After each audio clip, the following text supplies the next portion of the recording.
तो ग्रंथ का प्राकट्य हो गया, ग्रंथ के वक्ता का प्राकट्य हो गया। अब ग्रंथ के श्रोता के प्राकट्य की कथा है। महाभारत का युद्ध पूर्ण हो चुका है।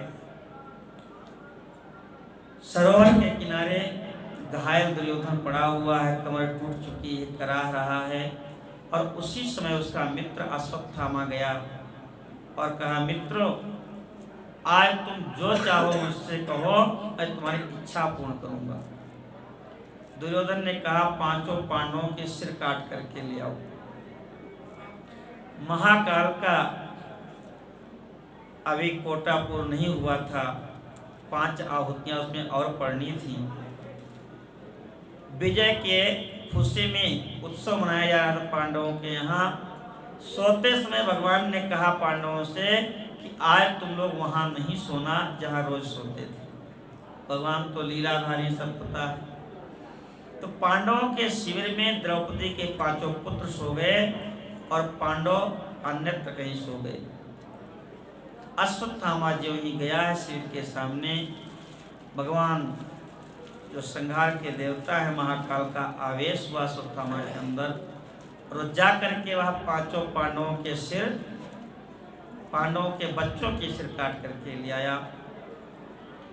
दुर्योधन ने देखा तो अपार हर्ष हुआ कि जो काम पितामह भीष्म नहीं कर पाए, भीष्मो नैव नैव द्रोणो कर्णो नैव च नैव च, जो कार्य शल्य नहीं कर पाए आज वो कार्य अश्वत्थामा ने कर दिया। दूसरे ही क्षण उसको शंका हो गई कि पांडव तो मारे नहीं जा सकते हैं। तो उन सिरों को बुलाया अपने पास में और ज्यों ही हाथ से दबाया तो सब के सब चकनाचूर हो गए। अपार दुख हुआ कि तुमने तो ये द्रौपदी के 5 पुत्रों के सिर ला के दिया है, ये पांडवों के सिर नहीं हैं। और यही दुर्योधन को श्राप था कि जब तुमको अपार हर्ष और अपार दुख एक साथ होगा तभी तुम्हारी मृत्यु हो जाएगी। दुर्योधन की मृत्यु हुई। इधर जब युद्ध पूर्ण हुआ, अभिषेक हो गया युधिष्ठिर जी का, राजासीन हो गए महाराज युधिष्ठिर। भगवान द्वारिकापुरी आने के लिए तैयार होते हैं और उसी समय माता कुंती स्तुति करती हैं। प्रातः काल हुआ तो कटे हुए पांडवों का सिर, बच्चों का सिर देखा जब द्रौपदी ने विलाप करने लगी। अर्जुन ने उनको वचन दिया है कि मैं सायंकाल तक जिसने आपके पुत्रों का सिर काटा है उनका सिर ला करके मैं तुम्हें दूंगा। भगवान के साथ अर्जुन गए हैं। अब तो अश्वत्थामा भगा वहां से, और जब देखा कि हमारे प्राण नहीं बचेंगे तो उसने ब्रह्मास्त्र का प्रयोग कर दिया और वह ब्रह्मास्त्र अर्जुन को जलाने लगा। भगवान के शरण में गए अर्जुन। कृष्ण कृष्ण महाबाहो भक्तानाम भयंकर, त्वमेको दह्यमानानाम अपवर्गोऽसि संसृते। हे कृष्ण, हे भक्तों को भय प्रदान करने वाले, मैं आपके शरण में हूँ, मेरी रक्षा करो। भगवान ने कहा तुम भी ब्रह्मास्त्र का प्रयोग करो। अब अर्जुन ने भी ब्रह्मास्त्र छोड़ दिया। दोनों ब्रह्मास्त्र जब टकराए तो लगा कि महाप्रलय हो जाएगा। भगवान ने कहा इस अश्वत्थामा को ब्रह्मास्त्र छोड़ना तो आता है लेकिन वापस लेना नहीं आता है, इसलिए तुम ही दोनों ब्रह्मास्त्रों का उपसंहार करो, इनको शांत करो। अर्जुन ने दोनों अस्त्रों को शांत किया, अश्वत्थामा को पकड़ करके बांध लिया, रथ में डाल लिया, ले करके आए हैं। ज्यों ही द्रौपदी ने देखा कि सिर नीचा किए हुए गुरु द्रोणाचार्य के पुत्र अश्वत्थामा खड़े हैं, त्यों ही विकल हो गई और कहने लगी मुच्यतामेष ब्राह्मणो नितरां गुरुः सरहस्यो धनुर्वेदः सविसर्गोपसंयमः अस्त्रग्रामाश्च भवता शिक्षितो यदनुग्रहात् स एव भगवान् द्रोणः प्रजारूपेण वर्तते। वर्तते। छोड़ दो ब्राह्मण नितराम गुरु हो। ब्राह्मण तो सदैव गुरु है। गुरुर्निर्द्विजातीनां वर्णानां ब्राह्मणो गुरु। जन्मना ब्राह्मणो गुरु आया है, जन्म से ही ब्राह्मण गुरु होता है। उसको अलग से जगत गुरु गुरुवार की उपाधि की आवश्यकता नहीं होती है। वह अपने चरित्र से ही जगत को शिक्षा दे करके जाता है। एतत् देश प्रसूतस्य सकाशाल अग्रजन्मनः स्वं स्वं चरित्रं शिक्षेरन् पृथिव्यां सर्व मानवा। कहने लगे द्रौपदी की छोड़ दीजिए, ये वही गुरु द्रोणाचार्य आपके सामने खड़े हैं जिन्होंने संपूर्ण अस्त्र शस्त्रों की शिक्षा दीक्षा आपको प्रदान की है। आत्मा वै पुत्र उत्पन्ना इति वेदानुशासनम। पति ही पत्नी के गर्भ से पुत्र होकर के प्रकट होता है, ये वेदों का कथन है। मैं तो अपने दुखों को भूल जाऊंगी क्योंकि 5 पति हमारे सामने हैं। और अश्वत्थामा का वध कर देंगे और गुरु जी का पहले ही वध हो चुका है, तो माता कृपी क्या करेंगी? और उनके उन रोते हुए आंसुओं में हम सब पांडव डूब जाएंगे, इसलिए इनका वध मत करिए, इनको मुक्त कर दिए। भगवान अर्जुन की ओर देख के कहते हैं कि ब्रह्मबंधुर न हंतव्यो आतताई बधार्हणः मये अभयमाम्नातं परिपाहि अनुशासनम। ब्राह्मण कितना भी पतित हो जाए, ब्रह्मबंधु हो जाए, फिर भी उसका वध उचित नहीं है। लेकिन आतताई जो है उसको जिंदा छोड़ना नहीं चाहिए। अंधो गर्दश्चैव, जो गांव में आग लगाता हो, विष देता हो, इस तरह के जो आतताई हैं उनका वध तो कर ही देना चाहिए। हमने दोनों ही बातें कही हैं और तुमको दोनों ही पालन करना है। तो अर्जुन तो परम बुद्धिमान थे और समझ गए भगवान के इशारे को। उन्होंने अश्वत्थामा के मस्तक में जो मणि थी उसको निकाल लिया, उनका सिर मुड़वा दिया। वपनम द्रविणादानम देश निर्यातनम तथा ऐसे ही ब्रह्मबंधूनाम बुधो नानोस्ति दैहिका। सिर मुड़ा दे, ब्राह्मण का जो धन है उसको राज्य के कोष में जमा करवा दे, उसकी संपत्ति ले ले, देश निकाला दे दे, बस इतना ही किया जा सकता है। उसका वध विधान नहीं है। और छोड़ दिया अश्वत्थामा को। अब तो अश्वत्थामा अपमान की अग्नि में और जलने लगा और उसने संकल्प किया कि मैं पांडवों के बीज को ही नष्ट कर दूंगा। और पुनः उसने अभिमन्यु का गर्भ जो पल रहा था उत्तरा के गर्भ में, उसको लक्ष्य करके ब्रह्मास्त्र का संधान कर दिया। इधर भगवान जाने की तैयारी में हैं और उसी समय युधिष्ठिर आदि सब उनको विदा करने के लिए आते हैं। तो देखते हैं कि भगवान ध्यान में मग्न बैठे हैं। जब नेत्र खोले भगवान ने तो युधिष्ठिर ने पूछा कि प्रभु, हम सब तो आपका ध्यान पूजन करते हैं और आप किसका ध्यान करते हैं? तो भगवान ने कहा कि मैं पितामह भीष्म का ध्यान कर रहा था। अब वो बहुत जल्दी ही इस धराधाम को छोड़ करके जाने वाले हैं। आपको जो कुछ भी धर्म के बारे में शंका हो, जो कुछ भी जानना हो, उनसे चल करके पूछ लो, क्योंकि इसके बाद इतना बड़ा ज्ञान का सूर्य अब उदय होने वाला नहीं। भगवान सबको लेकर के कुरुक्षेत्र के समरांगण में, जहाँ पर पितामह भीष्म सरसैया पर पड़े हुए हैं, वहाँ पर गए हैं। और उनके साथ में बहुत सारे ऋषि महात्मा गए हैं। सब के सब जाके वहाँ पहुँचते हैं।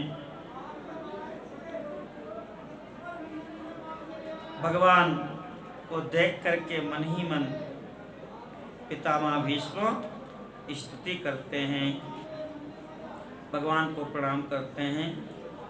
वहाँ पर देवर्षि नारद, पर्वत ऋषि, धौम्य ऋषि, भगवान वेदव्यास, भरद्वाज, सशिष्य रेणुका सुता और रेणुका पुत्र परशुराम जी अपने शिष्यों के सहित आए हैं, जबकि भीष्म जी परशुराम जी के शिष्य हैं।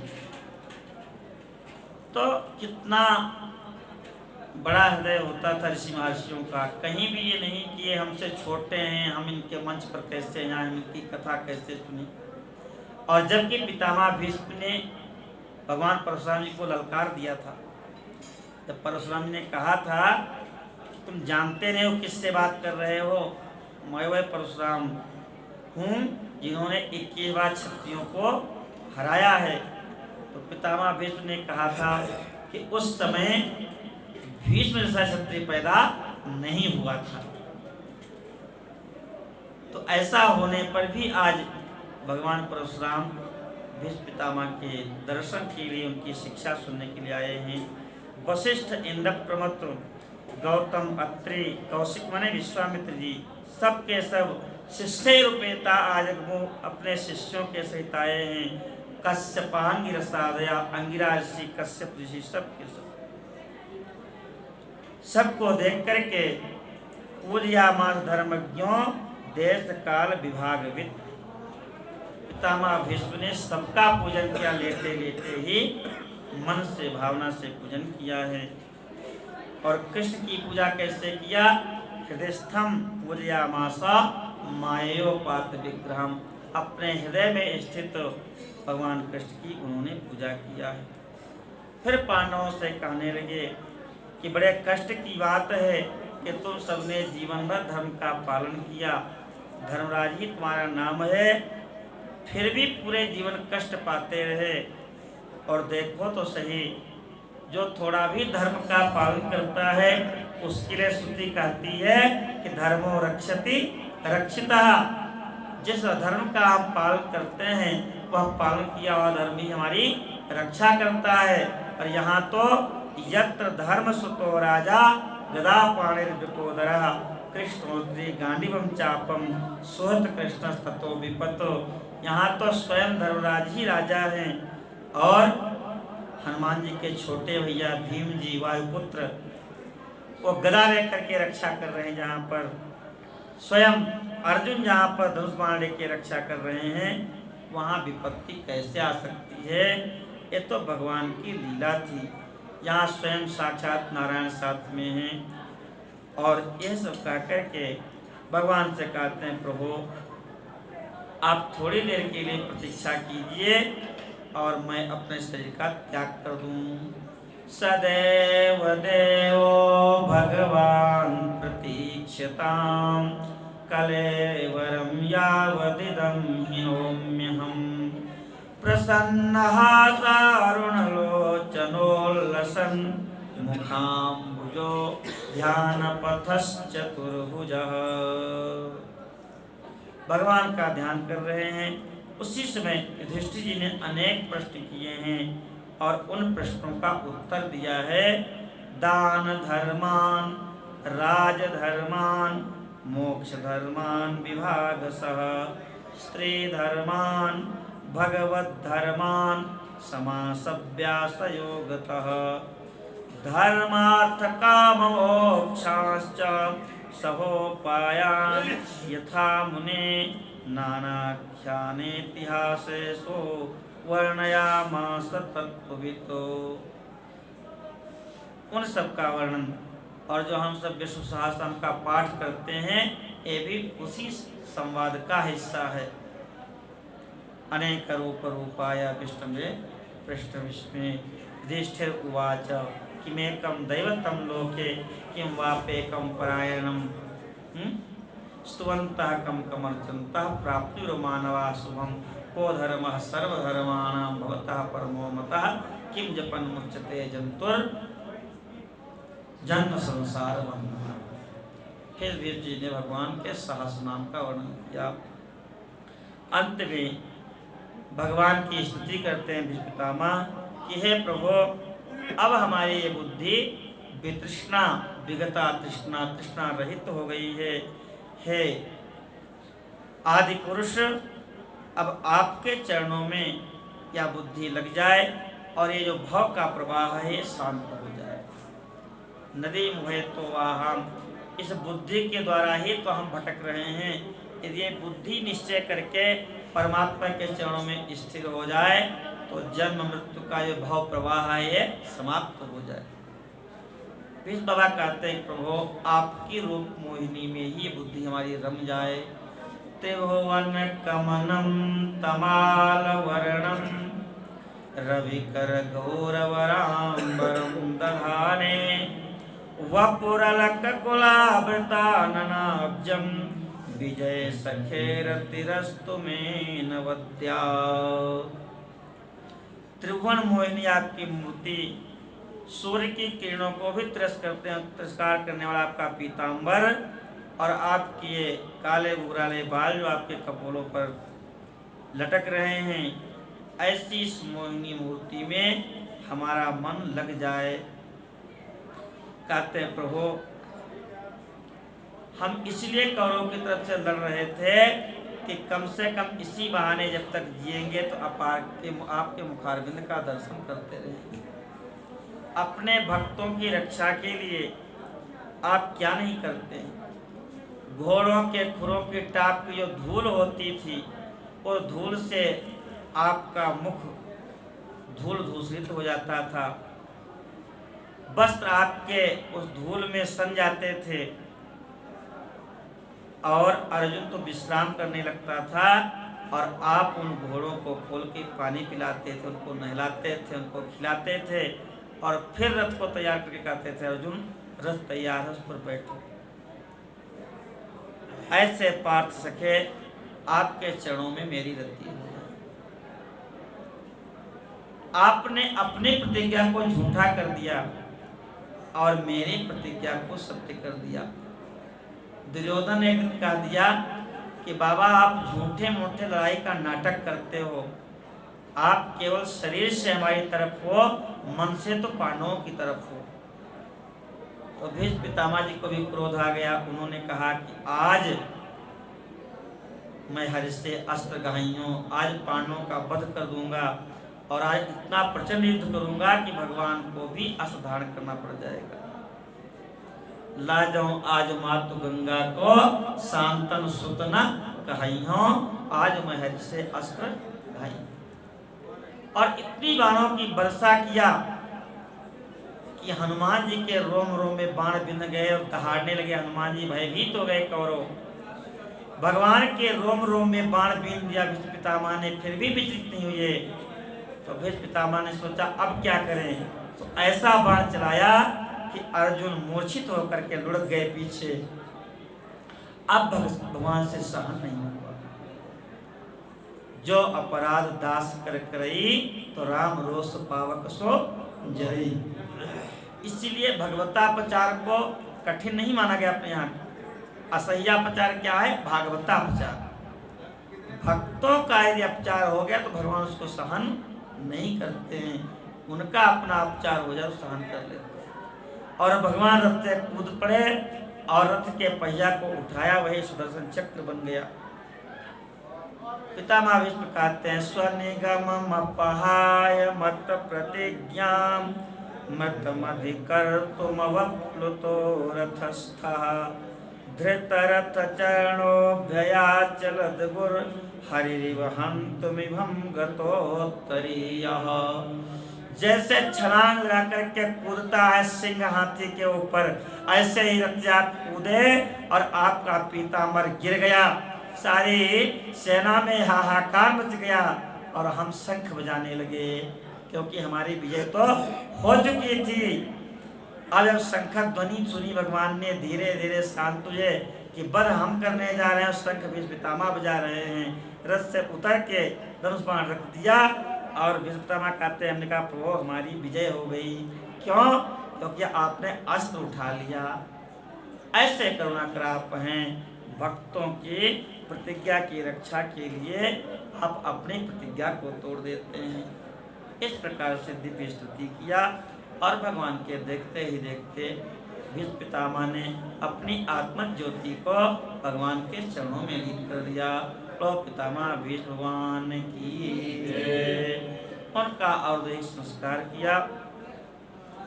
पांडव युधिष्ठिर आदि ने भगवान द्वारिकापुरी जाने के लिए तैयार हुए। उसी समय उत्तरा रोती हुई आई हैं, पाहि पाहि महायोगिन, हे प्रभु मेरी रक्षा करो और मेरी रक्षा भले न करो, लेकिन मेरे गर्भ में जो हमारे पति अभिमन्यु का एक तेज पल रहा है, जो कुरुवंश का बीज है, इसकी रक्षा करो। भगवान सूक्ष्म रूप से उत्तरा के उदर में प्रवेश करते हैं और द्रोणस्त्र विप्लुष्टमिदं मदंगम, जो ब्रह्मास्त्र के द्वारा गर्भ मारा जा चुका था, उसको भगवान ने जीवित किया और 9 महीने तक गर्भ में भगवान ने रक्षा किया। भगवान द्वारिकापुरी पहुंचे हैं। 5 दिन शंख को बजाया, सौच्चका से धवलो दरो पिरुक्रमस्यादरसोण सोणिमा दाधमाए माना करकंज संपुटे यथाव संडे कलहन सोत्सना। सब द्वारिकापुरवासी आए हैं, स्वागत किया। भगवान अपनी द्वारिकापुरी में विराजते हैं। इधर परीक्षित जी का जन्म हुआ है। बड़े प्रसन्न हैं धर्मायुध युधिष्ठिर। ब्राह्मण लोग आए हैं, उन्होंने ज्योतिष देख करके भविष्यवाणी किया है। पार्थ प्रजाविता साक्षात इक्ष्वाकुरिव मानवः। हे धर्मराज युधिष्ठिर, जैसे सूर्यवंशी इक्ष्वाकु ने इस पृथ्वी का पालन किया था, ऐसे ही यह पृथ्वी का पालन करेगा। ब्रह्मण्य होगा, ब्राह्मण भक्त होगा और भगवान राम की तरह सत्यसंध होगा। ये महाराज शिवी की तरह दयालु और दानी होगा। अपने पितामह अर्जुन और भगवान राम की तरह ये धनुर्धारी होगा। अग्नि के समान यह तेजस्वी होगा, समुद्र के समान यह गंभीर होगा।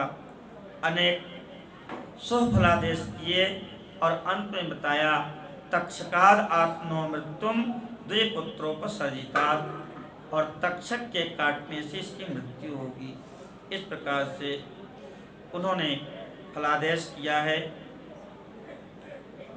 इधर इनके काका विदुर जी तीर्थ यात्रा करते करते आए हैं और आके देखा कि धृतराष्ट्र और गांधारी युधिष्ठिर के महल में ही निवास कर रहे हैं। वो उनकी सेवा करते हैं बड़े प्रेम से। रात्रि के समय उपदेश दिया और धिक्कारा कि तुमको धिक्कार है, ये वही भीम हैं जिनको तुमने जहर के लड्डू खिलाए थे, लाक्षा वन में जलाया था, जिनके लिए तुमने द्यूत क्रीड़ा कराई और जगह जगह भटकने के लिए मजबूर किया। आज उन्हीं के दिए हुए टुकड़े पर पल रहे हो। उनको भी ग्लानि हुई और रात्रि में ही धृतराष्ट्र और गांधारी विदुर जी के साथ चले गए हैं। प्रातःकाल जब प्रणाम करने के लिए आए युधिष्ठिर जी, तो अपने बड़े पिताजी को माताजी को नहीं देखा, विलाप करने लगे हैं। नारद जी ने आके बताया है कि उनका तो मोक्ष हो गया। इसी हिमालय में आकर के समाधि के द्वारा उन्होंने अपने प्राणों को भगवान में लीन कर दिया। समय बीतता गया, युधिष्ठिर जी को भगवान की याद आती है। अर्जुन से कहते हैं कि भैया बहुत दिन बीत गए, भगवान का कोई समाचार नहीं मिला है। अर्जुन द्वारिकापुरी जाते हैं। संप्रेषितो द्वारकायां जिष्णुर्बंधु दिदृक्षया ज्ञातुं च पुण्यश्लोकस्य कृष्णस्य चाभिचेष्टितम्। भगवान को पाए तो 7 महीने वहीं रुक गए। अर्जुन गता सप्ताधुना मासा भीमसेन तवानुज। युधिष्ठिर चिंता करते हैं कि भैया अर्जुन को भेजे थे कुशल क्षेम लेने के लिए, 7 महीने बीत गए, न स्वयं आए न कोई समाचार मिला। अपने स्वप्न का वर्णन करते हैं युधिष्ठिर जी कि हमने स्वप्न देखा है कि तमाम गऊओं का झुंड है, सफ़ेद गऊओं का झुंड, और कुछ काली गौएं हैं चितकबरी, उनको मार रही हूँ। इसका मतलब कलयुग आ गया। ये सफ़ेद गऊएं मानो सफ़ेद खद्दर पहने हुए नेता हैं, और उसी में कुछ ईमानदार नेता हैं। वो कहते अगर इनको मार डाला जाए तो अपना राज्य ठीक से चले। और स्वप्न में देखते हैं कि लोग सीमा का अतिक्रमण कर रहे हैं, मेड़ खोद रहे हैं। खेत में नहीं पैदा होगा लेकिन मेड़ में पैदा होगा। ये भी कलयुग का ही लक्षण है। आगे और स्वप्न देखा, पहले सिंचाई के राहट चलते थे और राहट चला रहा किसान, और 4 घुड़सवार आए। सबने कहा बाबा हमको पानी पिला दो। तो बूढ़े बाबा ने घोड़ों को पानी पिलाया और उनको ही पानी पिलाया, घुड़सवार को। जब चारों पी चुके थे तो उसने कहा कि हम थक गए हैं पिलाते पिलाते, अब तुम लोग राहट चला दो तो हम भी पानी पी लें। तो पहले वाले ने कहा कि हमको तो देर हो रही है, दूसरे वाले पिला देंगे। दूसरे तीसरे को कहा, तीसरे चौथे को, और चारों चले गए। कहते हैं कि पिता चाहे गरीब हो चाहे निरक्षर हो, अपनी 4 संतान हो चाहे 5 संतान हो, सबको पढ़ाता लिखाता, सबका पालन पोषण करता है, उनका विवाह करता है। और जब वो सब समर्थ हो जाते हैं तो कहता हम थक गए हैं, अब तुम लोग हमारा पालन करो। तो बड़ा कहता है महिला के पास जाए, महिला कहता है छोटे के पास जाएं, और चारों मिलकर के, पांचों मिलकर के एक पिता का पालन नहीं कर पाते। ये भी कलयुग का ही लक्षण है। ऐसी चर्चा कर रहे थे और उसी समय अर्जुन द्वारिकापुरी से आए हैं। चेहरा बिल्कुल पीला है, जैसे हल्दी को घोल के कोई मुंह में लगा दिया हो। तेज नष्ट है। युधिष्ठिर जी को प्रणाम किया। युधिष्ठिर कहते हैं कि भैया कौन सा अमंगल हो गया कि तुम्हारा तेज नष्ट हो गया? क्या तुमने किसी शरण में आए हुए ब्राह्मण, बालक, गौ, वृद्ध और रोगी अथवा स्त्री की रक्षा नहीं किया, अथवा तुमने अगम्यागमन किया है? तुम्हारा तेज क्यों नष्ट हो गया है? जब बार बार पूछते हैं तो अर्जुन कहते हैं कि भैया वंचितो हम महाराजा हरिणा बंधुरूपिणा एन में परितम तेजो देव विस्मापनम महतो। हे भैया, भगवान हरि के द्वारा हम ठगे गए। जिन भगवान के बल पर हमने द्रुपद की सभा में सबको परास्त करके द्रौपदी को प्राप्त किया था, वह भगवान हमको छोड़ करके चले गए। जिनकी सन्निधि में हमने खांडव वन जला करके अग्नि को संतुष्ट किया था और यह रथ तूणीर सब प्राप्त किया था, और जिनकी कृपा से विश्वकर्मा ने, मैं नाम के दानव ने सुंदर हमारी सभा का निर्माण किया था, वह भगवान हमको छोड़ कर के चले गए। जिनके बल से हमने दुर्वासा के शाप से मुक्ति पाई थी। एक बार दुर्वासा गए दुर्योधन के यहाँ, तो खूब सेवा किया दुर्वासा जी की। इतनी सेवा किया कि दुर्वासा जी प्रसन्न हो गए और कहे दुर्योधन वरदान मांगो। तो कहे कि हम यही वरदान मांगते हैं कि जैसे हमारे ऊपर आपने कृपा किया है, ऐसे ही हमारे बड़े भैया युधिष्ठिर के ऊपर आप कृपा करो। लेकिन तब कृपा करना जब उनकी पत्नी द्रौपदी खा चुकी हो। दुर्वासा ने कहा ठीक है, दे दिया वरदान। और उनके साथ 10,000 शिष्य भी थे, जंगल में थे युधिष्ठिर जी। जब पहुंचे तो द्रौपदी प्रसाद पा करके बर्तन धो के रख चुकी थी। दुर्वासा जी ने कहा हमको भूख लगी है और हम अभी स्नान करके और मध्याह्न संध्या करके आ रहे हैं। युधिष्ठिर जी ने द्रौपदी से कहा, द्रौपदी जी ने कहा अब तो कुछ नहीं हो सकता। अक्षय पात्र तभी तक अक्षय रहता था जब तक द्रौपदी प्रसाद न पाले। और उस समय भगवान का स्मरण किया। भगवान द्वारिकापुरी से आए हैं और कहे हमको बहुत जोर की भूख लगी है। द्रौपदी ने कहा कि जिसके लिए बुलाए वही सामने कुछ खाने को नहीं है, और पात्र से एक साग का कण लेकर के मुंह में रखा भगवान ने, और मैं तृप्त हूँ ऐसा संकल्प किया। और भीष्म जी से कहा कि जाओ बुला लाओ दुर्वासा जी को। अब गए तो सबके अंदर से डकार आ रहे थे, भीम को देख के सब भग गए, ये भीम बिना खिलाए मानेंगे नहीं। इस प्रकार से जिन्होंने दुर्वासा के शाप से हमारी रक्षा किया, वह भगवान हम सबको छोड़ करके चले गए। यो नो जुगोपवन में दुरंत कृच्छात दुर्वाससोर रचिता दयुता गर्भुभ्यः साकान्न शिष्टमुपयज्यत स्त्रिलोके तृप्ता ममस्त सलिले विनिमग्न संघ। अनेक प्रकार से विलाप करते हैं अर्जुन, और कहते हैं कि चलते समय हम वहाँ के द्वारिका वासियों को, भगवान की पत्नियों को लेके आ रहे थे, तो कोलभिल, भगवान ही कोलभिल बन करके छीन लिए उन सबको।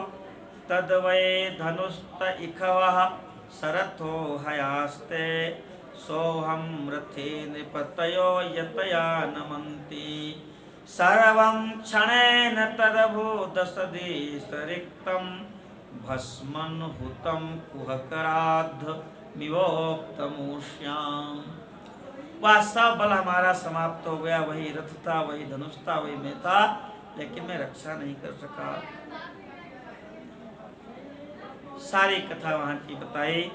युधिष्ठिर समझ गए कलयुग आ गया है, तो कहते हैं जो ही सुना है कि द्वारिकाधीश चले गए, ऐसा सुनते ही कुंती ने अपने देह का त्याग उसी समय कर दिया।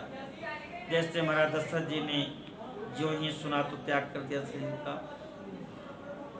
और युधिष्ठिर ने परीक्षित जी को गद्दी पर बिठाया, पांचों पांडव द्रौपदी सहित स्वर्गारोहण के लिए निकल पड़े।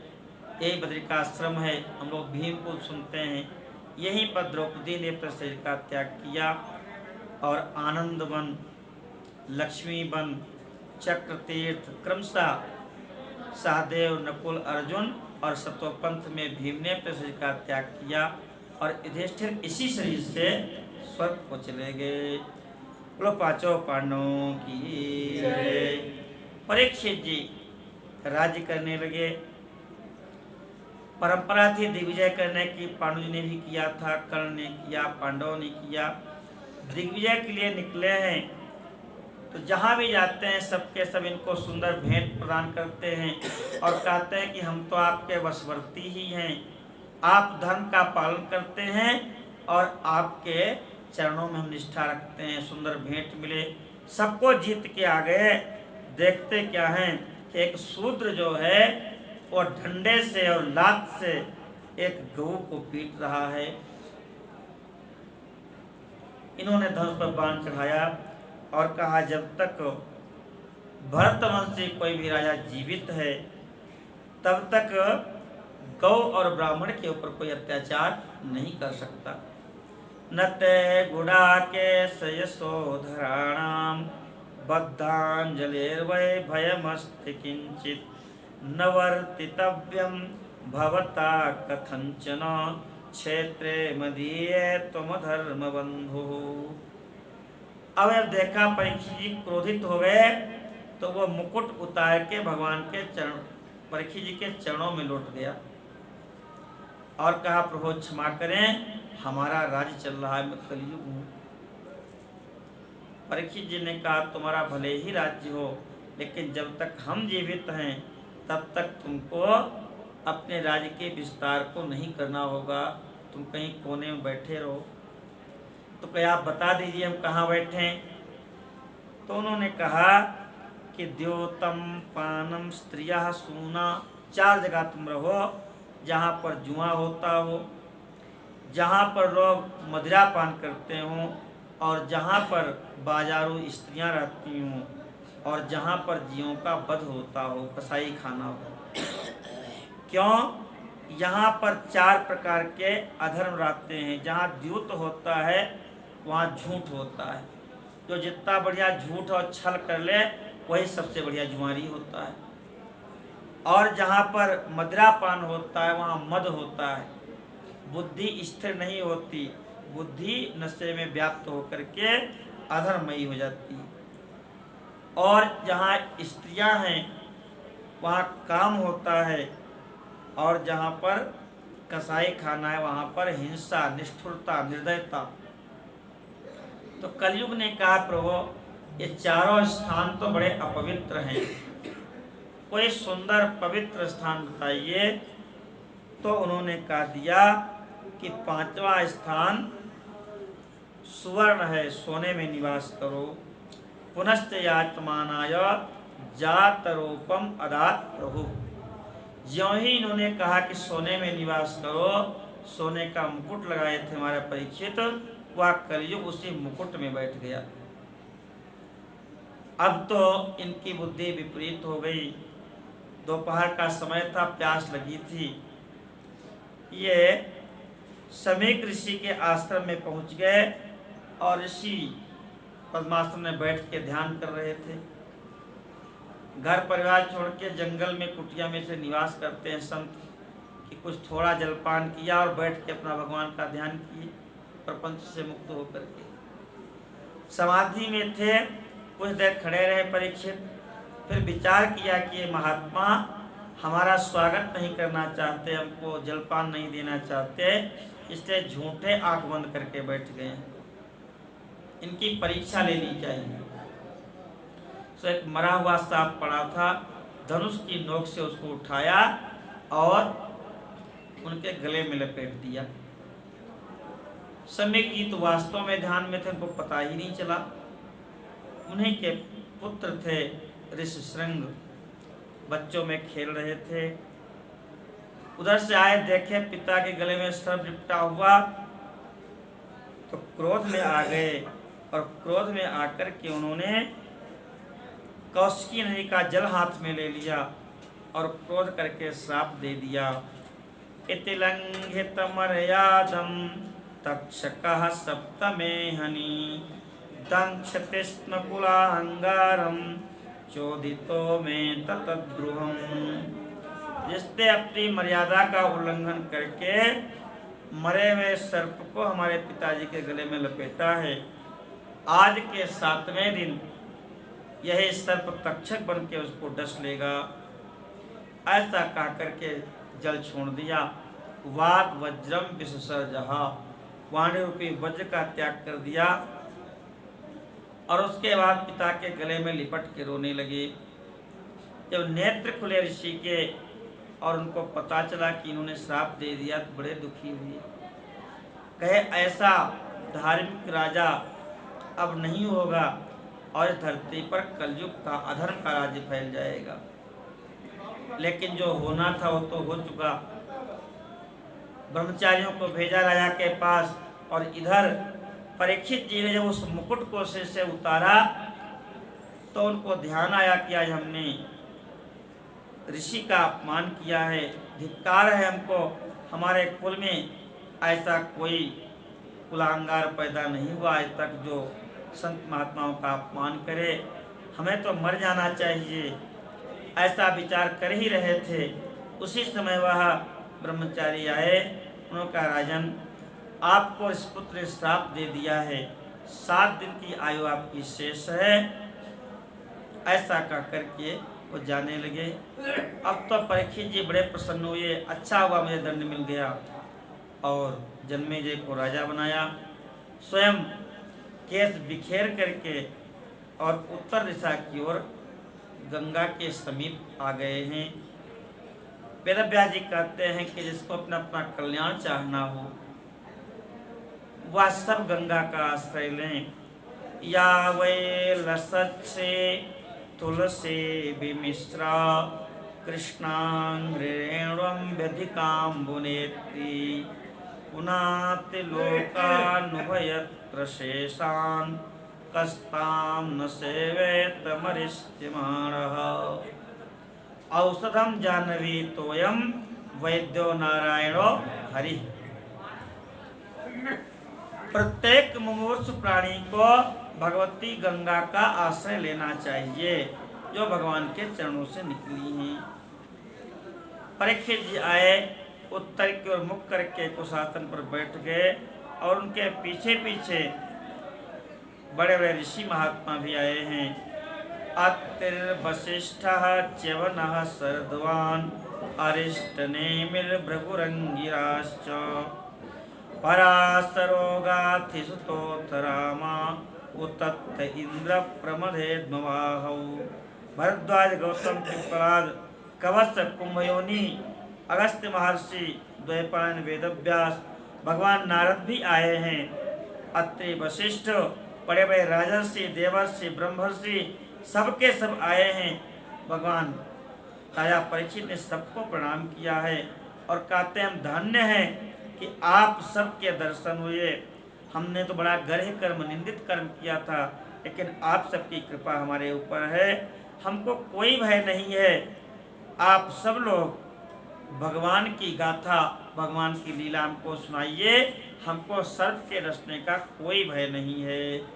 तमोपयातम प्रत्ययंतु विप्रा गंगा च देवी धृतचित्तमीशे द्विजोपसृष्टः कुहकः तक्षको वा कुहक तक्षक शंखपाल धृतराष्ट्र, ये सब अष्टकुल नाग हैं। कहते कोई भी डस ले, हमको चिंता नहीं। दस फलम गायत विष्णु गाथा, लेकिन आप सब हमको भगवान की कथा सुनाइए, हमको कोई डर नहीं है। अब सारे ऋषि महर्षि तो जानते हैं कि इनको कथा कौन सुनाएंगे, इसलिए सबके सब शांत हैं। और उसी समय भगवान वेदव्यास जी के पुत्र तत्राभवद भगवान व्यास पुत्रो यदृच्छया गाम अटमानो नपेक्षः अलक्षलिंगो निजलाभ तुष्टो वृतश्च बालैरवधूतवेशः।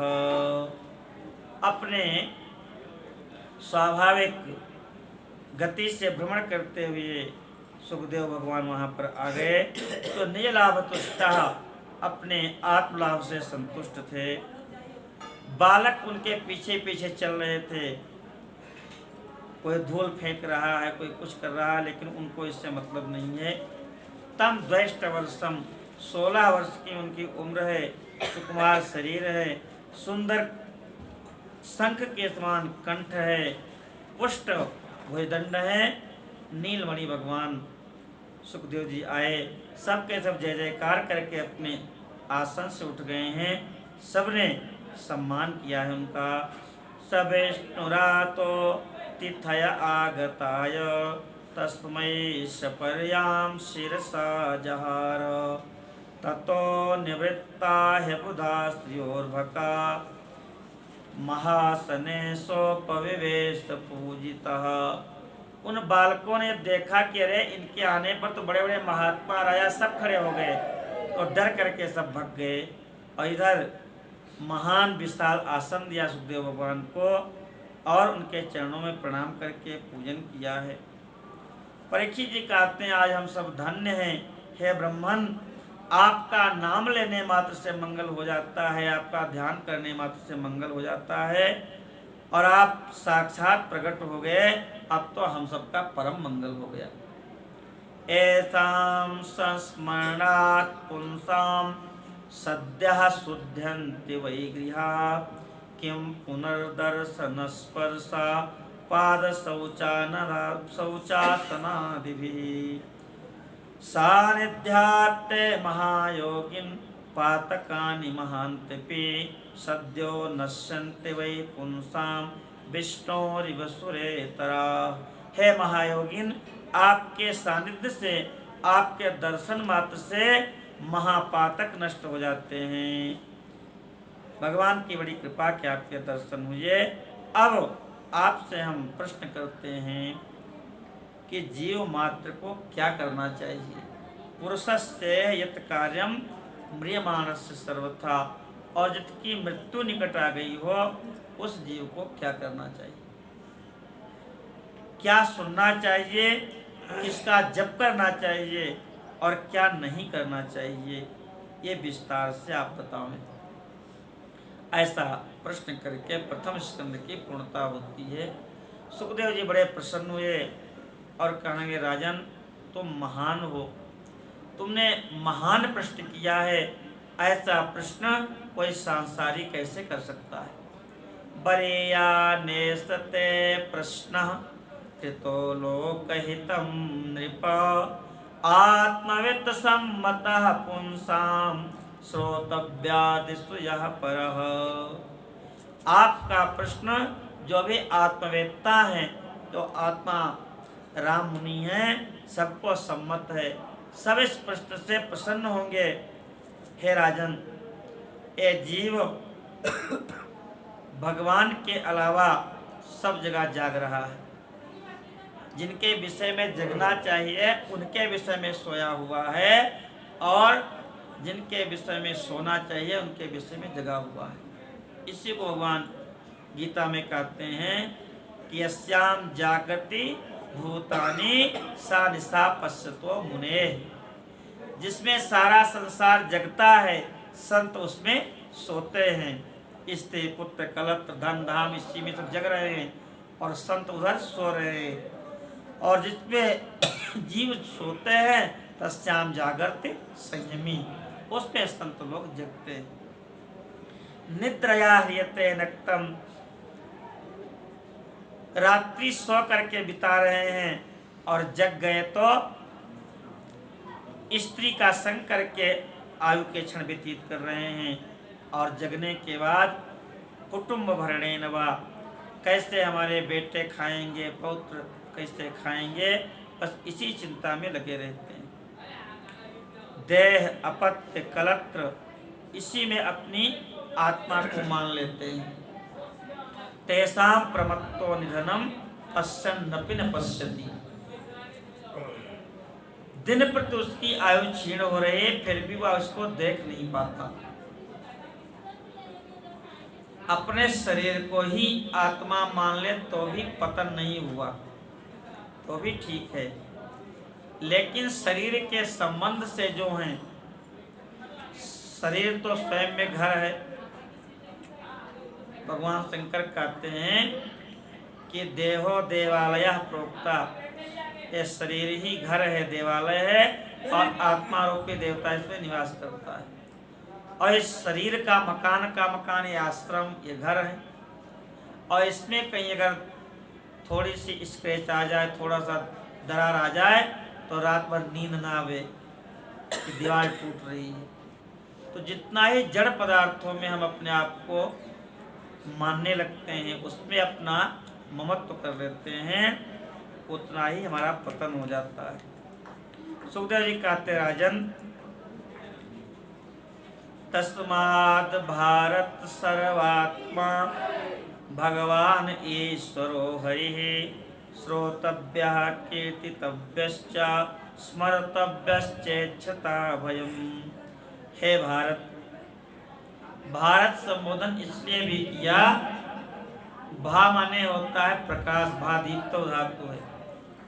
तो जहाँ के निवासी जन्म से ही उस परम प्रकाश को खोजने में लग जाते हैं, इसीलिए इस देश का नाम भारत है। कभी भी भौतिक दृष्टि नहीं रहती यहाँ के रहने की वाले लोगों की। मनु जी कहते हैं कि यहाँ के रहने वाले लोग अपने चरित्र से विश्व को शिक्षा देते हैं। एतद् देश प्रसूतस्य सकाशादग्र जन्मनः स्वं स्वं चरित्रम शिक्षेरन् पृथिव्याम सर्वमानवा। तो हे भारत, जो भगवान हरि हैं उन्हीं को सुनना चाहिए, उन्हीं का कीर्तन करना चाहिए, उन्हीं का स्मरण करना चाहिए। यदि जीव अभय चाहता है, किसी भी मार्ग का आश्रय ले ले, लेकिन लक्ष्य नारायण होना चाहिए। एतावान सांख्य योगाभ्याम स्वधर्म परिनिष्ठया जन्म लाभः परः पुंसाम अन्ते नारायण स्मृति। सांख्य के द्वारा प्राप्त करें, चाहे योग के द्वारा, चाहे जिस भी धर्म को आप स्वीकार करें, लेकिन एक ही लक्ष्य है, जन्म लाभ, जन्म का लाभ यही है कि अंते नारायण स्मृति, अंतिम समय में केवल नारायण की याद आवे और किसी की याद न आवे। भगवान उद्धव जी पूछते हैं लाभ क्या है, तो भगवान कहते हैं लाभो मद भक्ति उत्तमा, इस जीवन में हमारी भक्ति तुमने प्राप्त कर लिया तो ये जान लो कि तुमने फायदे का सौदा कर लिया।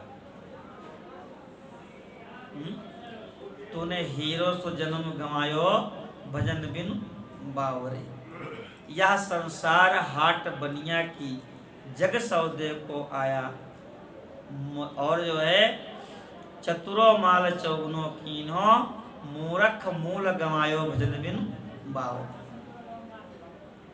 ये बनिया की बाजार है, तो चतुर है वो तो भगवान का भजन करके परिक्रमा करके समर्पण करके अपने माल को चौगुना कर लेते हैं, लेकिन मूर्ख मूल भी खो देता है।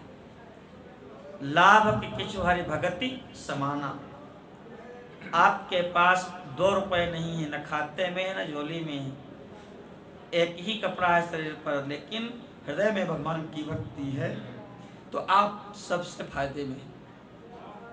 इसलिए सुखदेव जी कहते हैं कि जन्म लाभ परः पुंसाम अंते नारायण स्मृति, यदि अंतिम समय में केवल और केवल नारायण याद आए तो आपने ठीक से जीवन जिया। यह बताते हैं प्रायेण मुनयो राजन निवृत्ता विधि सेदतः नैर्गुणस्था रमन्ते स्म गुणानुकथने हरे।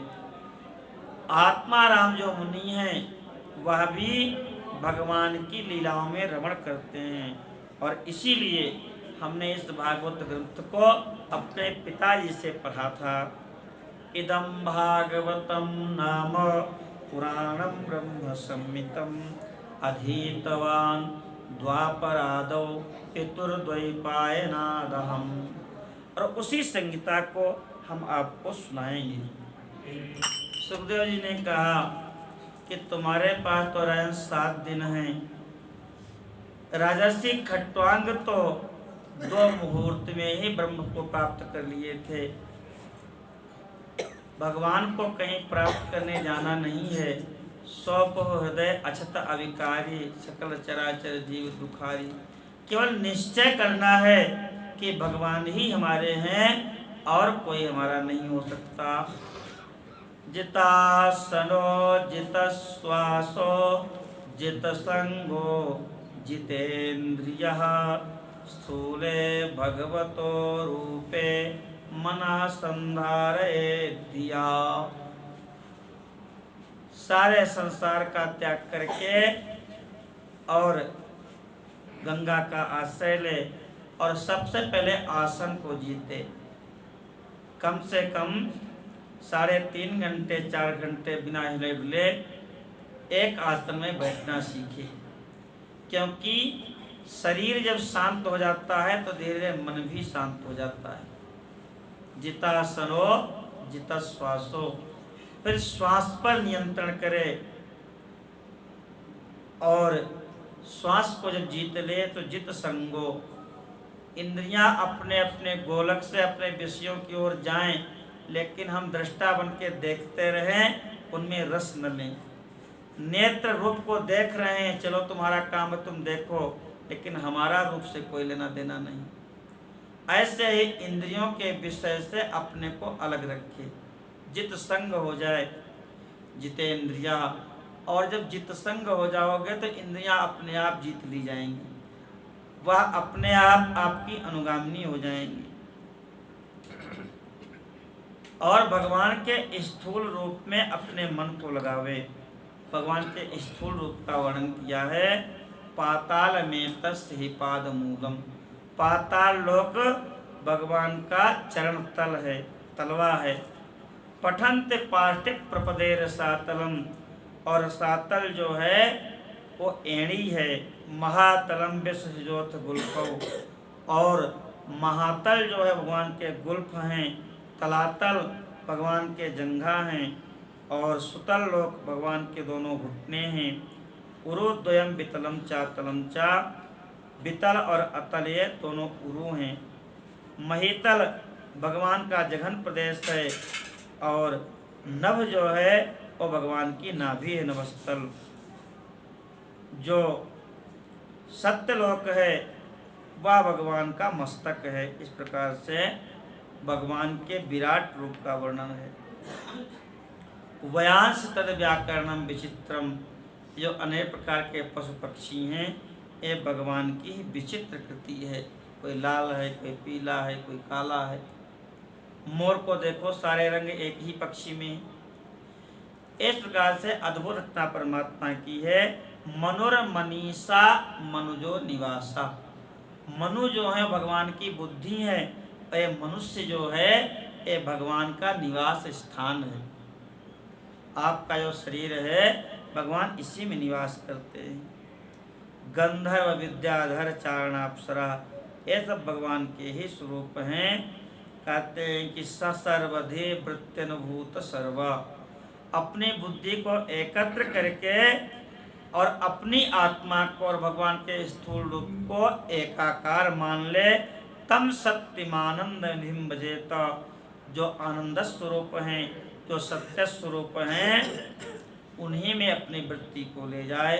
नान्यत्र सज्जेत यत आत्मपातः, अन्यत्र कहीं भी अपनी चेतना को ले जाए, ले जाएंगे तो क्या होगा? आत्मपातः, आत्मा का पतन हो जाएगा। धनलुब्धा धनमयम कामुका कामिनीमयम नारायणमयम धीरा सदा पश्यन्ति योगिना। धन का लोभी सारे संसार को धन की प्राप्ति का साधन मानता है। नगर में फैक्ट्री लग गई तो दूसरे जिले में, फिर दूसरे प्रदेश में, फिर पूरे देश में, फिर पूरे विश्व में, पूरे विश्व को धन कमाने का साधन मानता है जो धन का लोभी होता है। कामुका कामिनीमयम, जो कामुक पुरुष होते हैं वह हर वस्तु को मानते हैं कि इसके द्वारा हम सुंदर स्त्री को प्राप्त कर लेंगे और आनंद का अनुभव करेंगे। लेकिन जो धीर पुरुष है, जो तत्व के पुरुष हैं, नारायणमय धीरा सदा पश्यन्ति योगिना, उसी सारे संसार को नारायणमय देखते हैं। भगवान नारायण ने जब ब्रह्मा जी को मूल भागवत, चतुश्लोकी भागवत दिया तो कहते हैं ब्रह्मा जी से, अहमेवासमेवाग्रे अग्रे अहम एव आसम। हे ब्रह्मा, जब कुछ नहीं था तो अकेला मैं ही था। नान्यत यत सत सत परम, न सत था न असत था, न सत असत का कोई कारण था। और पश्चात अहम, जब कुछ नहीं बचेगा तो केवल मैं ही शेष रहूंगा। बटस्य पत्रस्य पुटयसयानम बालम मुकुंदम मनसासम, कोई नहीं रहेगा। पश्चात अहम यदि तच्चा यौवशिष्येत सोस्म्यहम्, तो आदि में अकेले वही हैं, अंत में वही रहेंगे। ते मध्य में जब कुछ आया, कहाँ से आया? उन्हीं से आया है, तो वही है इस रूप में, ऐसा अनुभव करना। पश्चात अहम यदि तच्चा यौवशिष्येत सोस्म्यहम्, ऐसा जो विचार करता है वह आत्मवान हो जाता है, वह आत्मवेत्ता हो जाता है, उसकी आत्मा का पतन नहीं होता। अच्छा, अन्यत्र सोचने की आवश्यकता क्यों पड़ती है? तो सुखदेव भगवान कहते हैं धन के चक्कर में। तो कहते हैं पता नहीं लोग धन के पीछे क्यों भागते हैं। बड़ा सुंदर श्लोक है।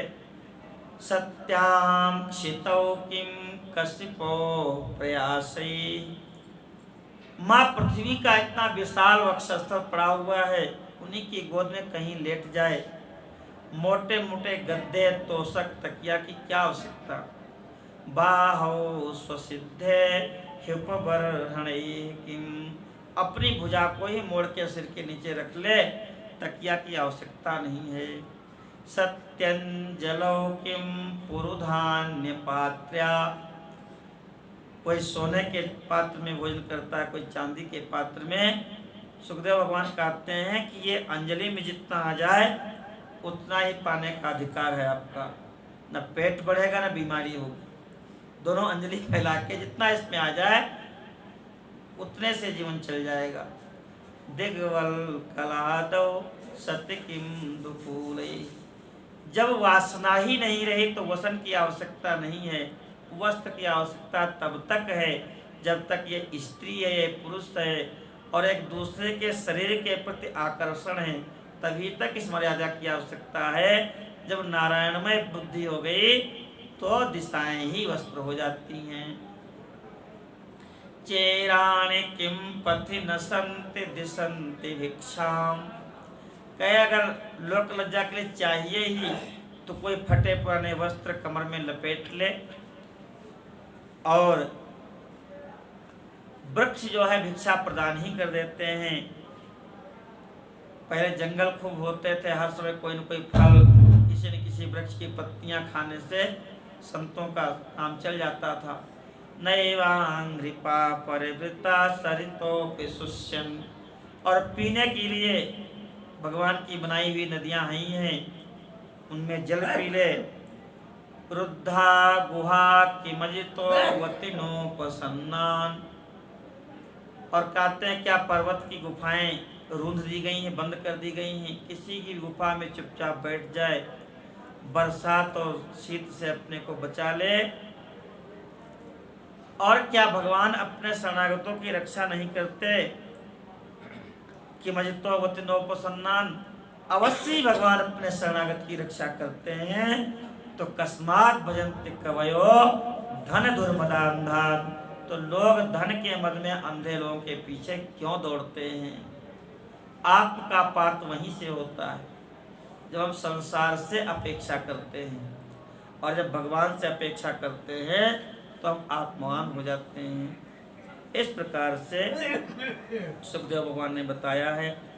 अलग अलग कामनाओं के अनुसार अलग अलग देवताओं की उपासना करने को बताया गया है। विद्या कामस्तु गिरीशम। जिसको ज्ञान चाहिए, विद्या चाहिए, वह भगवान शिव की उपासना करे। दाम्पत्यार्थम उमाम सतीम। पति पत्नी में प्रेम बना रहे, इसके लिए माताओं को भगवती पार्वती की आराधना करना चाहिए। अलग अलग कामनाओं के लिए अलग अलग देवताओं की उपासना है, लेकिन भगवान की उपासना करने से सब कुछ मिल जाता है। कुछ न चाहिए तो भी भगवान की उपासना करो, और सब कुछ चाहिए तो भी भगवान की उपासना करो। अकामः सर्व कामो वा मोक्ष काम उदारधीः तीव्रेण भक्ति योगेन यजेत पुरुषं परम। इस प्रकार से भगवान की आराधना का विधान किया।